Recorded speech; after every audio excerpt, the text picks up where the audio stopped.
Hello everyone and welcome to physics classes. We are here for class 10th, right? Class 10th. So we are going to start the first chapter of geography, that is the resources and development. Everyone just go through this chapter. Copy open कर लो, कभी offline वालों. चलो. Resources and development बहुत basic सा है, पहला chapter है, ठीक है. चैप्टर की पहले बात करते हैं, चैप्टर के बारे में थोड़ा सा मोटा मोटा समझते हैं कि चैप्टर क्या है.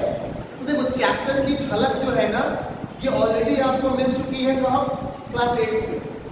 क्लास 8 में the same chapter you have to read but the different name, सिर्फ रिसोर्सेज पढ़ना था. In this chapter in class 10 little bit more one topic, that is development added. ठीक, अंतर इतना ही है. ठीक, सिंपल भाषा में बात करें कि what is a resource, the very basic question regarding this chapter, that what is a resource. resource क्या है, ठीक है. बहुत बेसिक सा ये क्वेश्चन है कि रिसोर्स क्या है. पहले ये समझते हैं कि what is the resource, what is the concept behind resource. Anything, दिमाग में छाप लो सब लोग, that anything which first of all surrounds us and in a direct or indirect way needed by us for the survival is called a resource. ठीक है. Example के तौर पे अगर मैं बात करूं, देखो anything which surrounds us and needed by us in a direct or indirect way called resource. अब देखो यहाँ पे मैंने दो बातें यूज की है. पहली बार यूज किया है डायरेक्ट, दूसरा वर्ड यूज किया है इनडायरेक्ट. ठीक है. और मैंने कहा कि कुछ भी जो हमें सराउंड करता है और नीड है हमारे द्वारा डायरेक्ट वे में. सपोज करो कि what is the meaning of direct. ध्यान दो, what is the meaning of direct. Direct means होगा कि we are right now sitting in this classroom, so this classroom is directly connected with us. You are sitting over the bench, so that bench is directly connected with you. Right now you all have a dress. You wear either the coaching dress or your own. मैंने shirt पहन रखा है, तो ये shirt मुझसे directly connected है. I holded this marker and I need this marker for writing. So this marker is directly connected to me. So this is direct. Now what is the meaning of indirect? Indirect means we all are taking breath, है ना, सांस ले रहे हैं. अच्छा, ये सांस जो लेते हैं कहाँ से, ऑक्सीजन ले रहे हैं. We all know that during the process of photosynthesis, plants what they used to do, plants supply us oxygen. इस क्लासरूम में क्या कहीं भी पौधा है क्या? इस क्लासरूम में कहीं भी पेड़ लगा है क्या? नहीं लगा है, फिर भी सांस ले रहे होगा. मतलब आपके अगल बगल चारों तरफ कहीं ना कहीं कोई ना कोई पेड़ होगा जिसके थ्रू आपके पास ऑक्सीजन आ रहा है. चलिए, you guys belongs to Muzaffarpur. आप मुजफ्फरपुर से बिलोंग करते हो. मुजफ्फरपुर में क्या कोई नदी है क्या? नदी है ना, बूढ़ी गंडक अखाड़ा घाट के तरफ सूखी हुई है, छोटी सी है लेकिन नदी है. उसके वजह से वाटर लेवल आपका मुजफ्फरपुर में, आपके भगवानपुर का भी मेंटेन रहता है, कलमात का भी मेंटेन रहता है ना. तो कनेक्टेड है, आप उससे सीधे कनेक्टेड नहीं है, फिर भी आपको उसकी रिक्वायरमेंट है, उसकी नीड है. चलिए, मिनरल्स ध्यान दीजिए. कोयला बिहार में है नहीं है. कोयला कहाँ है? Basically Jharkhand. Iron is in Jharkhand, है ना.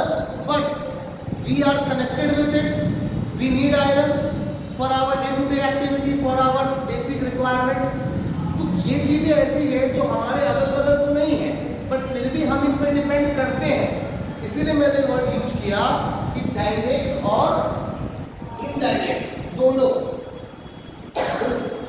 अब आप कहोगे कि सर इस हिसाब से तो सब कुछ हमारे लिए नीड हो जाएगा, तो मैं कहूंगा बिल्कुल नहीं। मैं कहूंगा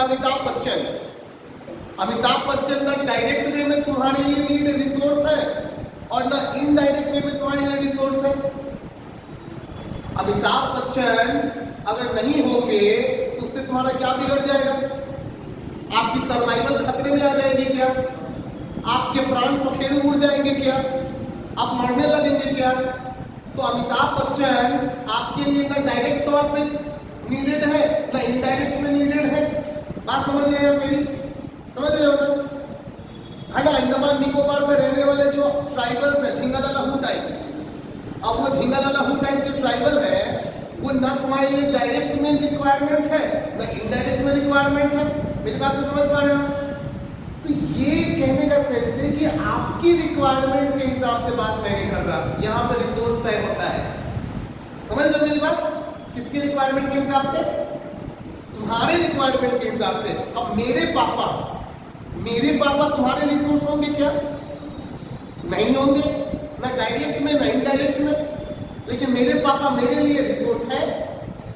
मेरी बात को समझ गए? तो what is the meaning of resource? Anything which surrounds by us, needed by us in a direct or indirect way, called resource for our survival. Is it okay? Clear हो गई बात? बहुत बढ़िया से कॉपी करो जल्दी।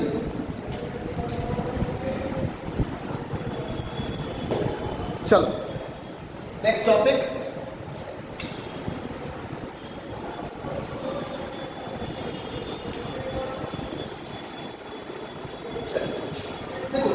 टॉपिक इस chapter में आता है ना, most important, that is the human resource. ठीक है, क्या आता है? Human resource. Now why it is important या why humans are called to be the most precious resource? We humans are the most precious resource of this nature. ठीक है, मतलब आप ये समझ लो कि वर्ल्ड में, कल एक स्टूडेंट ने मुझसे पूछा कि सर, कहा बेसिकली उसने कि सर शेर सबसे ज़्यादा डेंजरस एनिमल है। नहीं, शेर, चीता। मैंने उसको बड़ा एक सेंस में जवाब दिया कि बाबू इस धरती पे सबसे डेंजर अगर कोई एनिमल है, that is the human. Why? Because human beings are having both the thing. Number one, strength. Number two, brain. Because of the strength and brain, we become these two deadly combination make us the most dangerous and most precious resource of this world. समझो, most dangerous as well as most precious. Osama bin Laden अगर एक scientist होता तो he was as great scientist as APJ Abdul Kalam, as Isaac Newton और you can say others. अगर scientist होता, अच्छा काम करता, तो अपने साइंस का उसने गलत इस्तेमाल किया, he was one of the great, you can से टेररिस्ट। ग्रेट कहना मतलब वाहियात बात हो जाएगी। ही वॉज द, है ना, worst personality of this world. He was a terrorist, आतंकवादी था। मेरी बात समझ रहे हैं? विज्ञान का सही इस्तेमाल तो आपको महान बनाएगा, विज्ञान का गलत इस्तेमाल आपको शैतान बनाएगा। Both you can become, that is human. You can, है ना, create something as well as you can destroy something, है ना। वी ह्यूमन, ये बिल्डिंग किसने बनाया? ह्यूमन बीइंग ने बनाया। तो we human can make this kind of building also. और same Putin, Vladimir Putin, the president of Russia, देखो यूक्रेन पे बम गिराया जा रहा है।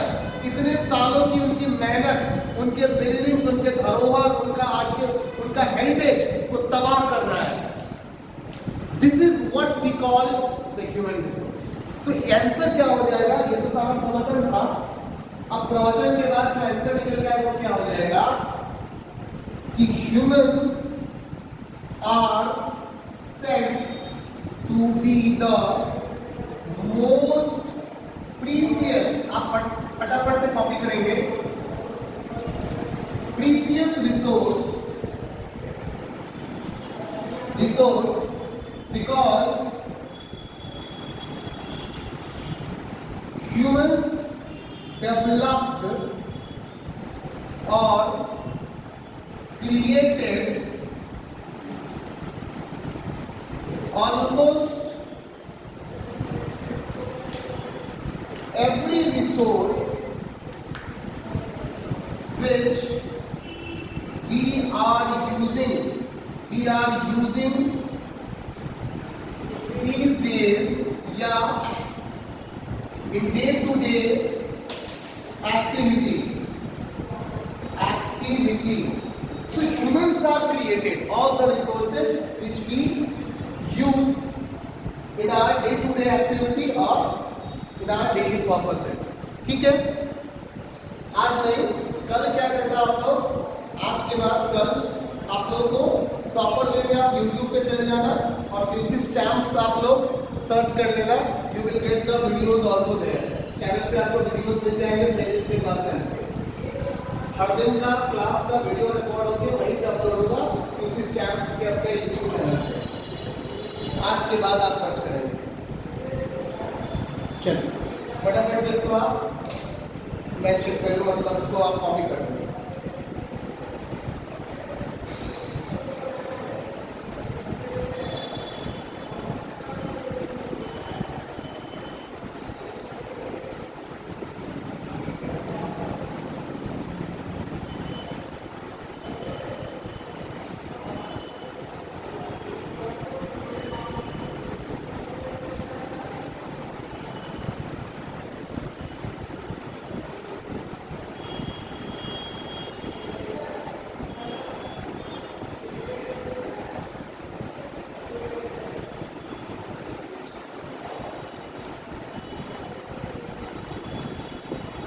चलो नेक्स्ट इसको इरेज कर दूंगा. Okay,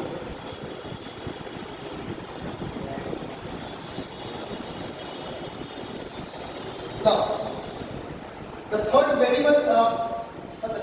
topic of this is classification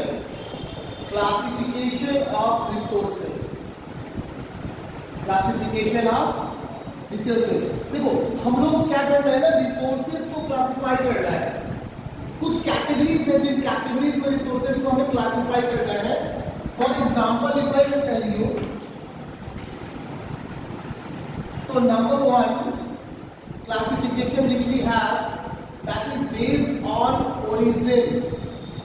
resources उनकी उत्पत्ति के आधार पे, प्रॉपर आ रहा है ना वीडियो में ये भी क्वेश्चन, ठीक है. उत्पत्ति के आधार पे, उत्पत्ति कहने का क्या मतलब होता है कि based on the circumstances how a resource originated. So in this we have the biotic resource and the abiotic resource. We will later explain, बताऊंगा मैं आपको डिटेल में. फिलहाल आप ये समझो कि ओरिजिन के आधार पे we have two category. Number 1 is the biotic. Biotic means living organisms and abiotic means non-living, like rock, minerals, soil, water, sunlight. These will be come under this abiotic. We will go through it.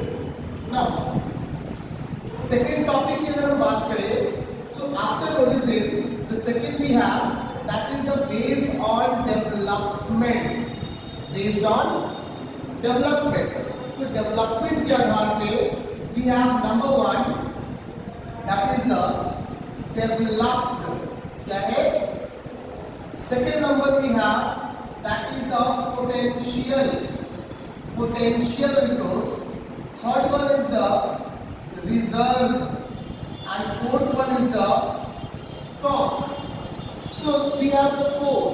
Number 1 is the developed, मतलब those resources which are already developed and we are using it up to the mark. ठीक है, detail करूंगा फिर अच्छे से explain कर दूंगा. फिलहाल मोटा समझो. पोटेंशियल मतलब resources which are having the potential to perform the best. Example, suppose कीजिए आपका फाइनल एग्जाम का पीटीएम है. आप पापा के साथ पहुंचे पीटीएम में, नहीं रात पहुंचा मान के चलो अपनी मम्मी के साथ, है ना. डीएवी में रात की जो क्लास टीचर है या है मैम या सर है, मैम है, तो अनुराग की मम्मी मैम से पूछ रही है कि मैम पढ़ता कैसा है। अनुराग की मैम बोलेंगी मैम सच बताए तो हीरा है। नहीं, लेकिन गलती ये है कि कोहिनूर है, मतलब हीरा तो है लेकिन कोहिनूर है, चांद है जिसपे धब्बे हैं। अभी धब्बा कहाँ से आया? तो गेम से आ गया। फ्री फायर है जो धब्बा लगा रहा है, पबजी है जो धब्बा लगा रहा है। मतलब इसमें पोटेंशियल है कि मैम 100 में 200 ले आए, नहीं, लेकिन चूक रहा है, पूरा इस्तेमाल नहीं कर रहा है अपने पोटेंशियल को, अपने दिमाग को चीता नहीं बना रहा है। जैसे दिमाग को चीता बनाएगा अनुराग छा जाएगा, मार्क्स को खा जाएगा और टकार भी नहीं देगा। तो this is what we call potential, कि तुम में ताकत है, तुम परफॉर्म नहीं कर रहे हो। रिसोर्सेज में भी होगा। रिजर्व क्या है? Piggy bank. रिजर्व क्या है? Piggy bank. पिगी बैंक में क्या होता है? हम लोग अपने पैसे जमा करते रहते हैं फॉर द फ्यूचर यूटिलाइजेशन, तो that is called reserve. What we are taking out for the future. Stock, which is basically called what? That all such resource which is present in our nature, but we can't use it. हम उसका इस्तेमाल नहीं कर सकते। क्यों? Because we don't know how to use, है ना? Present तो है लेकिन इस्तेमाल नहीं करने आता। नहीं, मैं गया था कहाँ? तो राजस्थान चित्तौड़गढ़ घूमने। अब राजस्थान जब गया तो एक किले में मुझे बहुत बड़ा तोप दिखा, नहीं, राजा महाराजा का तोप रखा हुआ था, है ना? देख लिए, वहाँ फोटो सेल्फी खिंचवा लिए, उससे ज़्यादा कुछ नहीं आता। रीजन कि वो रिसोर्स तो है लेकिन हमको तोप चलाने आएगा तब तो फायर करेंगे, एक आध किला ढा देते, लेकिन चलाने नहीं आता, है ना? याद करो, अगर आप न्यूज़ देखते होंगे तो आपको पता होगा जब तालिबान ने कब्जा किया था अफगानिस्तान पे, तो अमेरिका के बहुत सारे हथियार अमेरिका छोड़ के गया था। तालिबान वालों को हथियार को यूज करने ही नहीं आता था, so they are taking only selfies, है ना? So this is what we call वो स्टॉक हो गया, रिसोर्स तो है but we can't use it। Clear हो गई? अब आपको इसका जो तीसरा ग्रुप है ना, वो क्या है? On the basis of exhaustibility। Now we have here number 1 is renewable। जब इंग्लिश वाले सर आएंगे तो उनसे पूछना इट्स अ ट्राइसिलेबिक वर्ड, इसके नाम में ही मतलब है री, पुनः, न्यू, नया, एबल हो सकता है। All those resources which we can renew after and after and after, that we call renewable. Second one is called the non renewable, यानी कि जो एक बार आया खत्म हो गया, मतलब नॉन रिन्यूएबल है। मतलब ये हुआ, this is the water bottle, पानी नॉन रिन्यूएबल है ना? अभी मत करना कि सर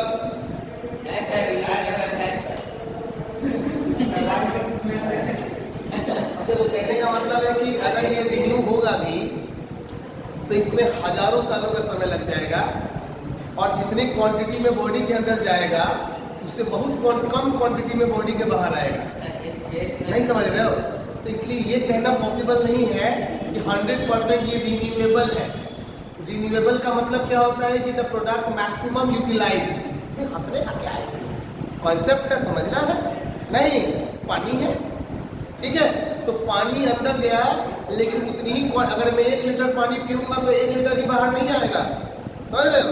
बाहर तो कम ही आएगा, है ना? During that excretion process, that urine which we call urine, कम ही यूरिन आना है। तो ये रिन्यूएबल नहीं है। पेट्रोल गाड़ी में डाला, चला गया, पेट्रोल खत्म हो गया, तो it's not renewable, it's non renewable. ठीक, समझ रहे हो बात आप? So that is which we call exhaustibility. इसके बाद जो बाबू आता है ना, दैट इज द ओनरशिप। कौन सा से? ओनरशिप। इसमें सबसे पहला होगा that is the national. All the resources which are national resource comes under the government property, that is comes under the government public। बहुत जगह आपको पब्लिक भी लिखा हुआ मिल जाएगा, तो जब भी पब्लिक लिखा हुआ मिले तो घबराना नहीं कि ये क्या है, सर ने तो बताया नहीं। Public means national only and national means public only and ये दोनों means government. What? Government. Very good. Now after this second one is called the private. Private या इंडिविजुअल. क्या? इंडिविजुअल, है ना. इंडिविजुअल मतलब क्या होता है कि आपकी संपत्ति है. ये क्या है? सरकार की संपत्ति है और ये आपकी संपत्ति है. रोड, रोडवेज, है ना, इट्स अ पब्लिक, सरकार की संपत्ति. तभी देखिएगा कि कोई भी बोलता है कि निकल बाहर और रोड पे फरिया लेंगे. सब बोलता है कि आओ रोड पे फरिया लेंगे, क्योंकि उसको पता है कि रोड ना उसका है ना उसका है. रोड किसका है? तो गवर्नमेंट का है. और निकल रोड पे फरिया लेंगे, मिलो बाहर पे फरिया लेंगे. नहीं, देख लेते हैं. That is what we call national. Private means your own, जो तुम्हारा है. For example that. Third one is called community. Community. Community resource का मतलब क्या हो गया? A resource which is enjoyed by collectively by a community, that will be called community resource. Example, ये classroom. This classroom is a community resource. सबका है, किसी एक सिंगल बच्चे का या किसी का अकेले का नहीं है. Anyone of class 10 can come and join the classroom, and I believe you all participate in the joining, है ना. ज्वाइनिंग अभियान चलाओ नेताजी लोग की तरह, है ना. इधर लाइन से सारा बेंच भर जाए आने वाले 5 दिन में. ऐसा ज्वाइनिंग अभियान चलाओ, इधर वाला सब 5 लाइन बढ़ जाए. मतलब भौकाल मचा देना है और सारे अपने फ्रेंड्स को उठा के ले आना है. चलिए, बहुत बढ़िया. तो ये था प्रमोशन. ठीक है. कम्युनिटी. अब आप सबके मोहल्ले में बाबू कोई ना कोई ऐसी जमीन जरूर होगी जो खाली होगी. एग्जाम्पल समझो. उस खाली जमीन क्या है? वो कम्युनिटी लैंड है. क्या बन जाएगा? Community land. कैसे? उस जमीन का इस्तेमाल या तो सारे मोहल्ले वाले मिलकर कचरा फेंकने में करेंगे. अगर जमीन साफ है तो मोहल्ले के सारे बच्चे उसमें खेलेंगे शाम को. साफ जमीन है तो सब लोग खेलते हैं उस जमीन पे. कचरा फेंकते हैं सब मिलकर फेंकते हैं. ऐसा नहीं कि सरमाइन और वरमाइन के घर के बगल में है तो सरमाइन कहेंगे कि हम ही अपना कचरा फेंकेंगे और उधर से वरमाइन कहेंगे कि हम ही अपना कचरा फेंकेंगे. नहीं, तिवारी भी आगे कहेंगी, सिंधियाइन भी कहेंगी, नहीं शुक्लाइन भी कहेंगी कि भैया हम फेंके आओ. नहीं. तो this is what we call community. Everyone will use it. Everyone will use that land, so it become a community land. Clear? The last one is called babu international. International resource. मतलब a resource which is used by more than 2 countries. 2 or more than 2 countries when use a resource, it will call the international resource. Example, airways. हवा, पानी, waterways. Ocean में जो international water से हो तो it is called international resource. United nation, आपने नाम सुना है? United nation is also a resource, so it's a international resource. Clear? कोई दिक्कत? ठीक है. तो क्लासिफिकेशन समझ में आ गया और कुछ नहीं किया. एक और है, बता देता हूँ, पढ़ना नहीं.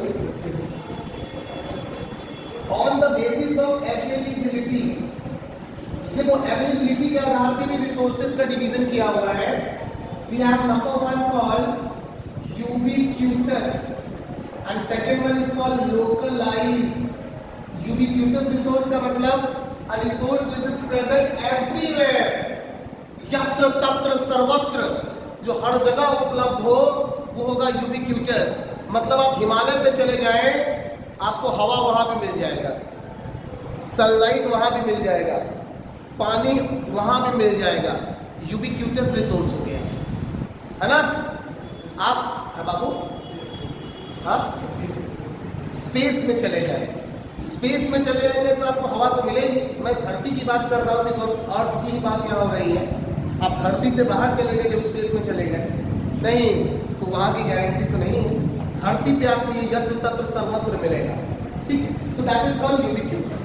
Now localised, a resource which is present at a specific place. मतलब अगर आज के बाद अभी आपसे कोई पूछेगा कि बाबू किस कोचिंग में पढ़ते हो, तुरंत तुम बोलोगे फ्यूसिस career institute, which Lenin Chowk in front of Prashant Honda agency, main road, second floor, junior wing. मतलब क्या ये लोकलाइज है, ऐसा नहीं है कि आप मुजफ्फरपुर में कहीं भी जाएंगे तो आपको फ्यूसिस मिल जाएगा।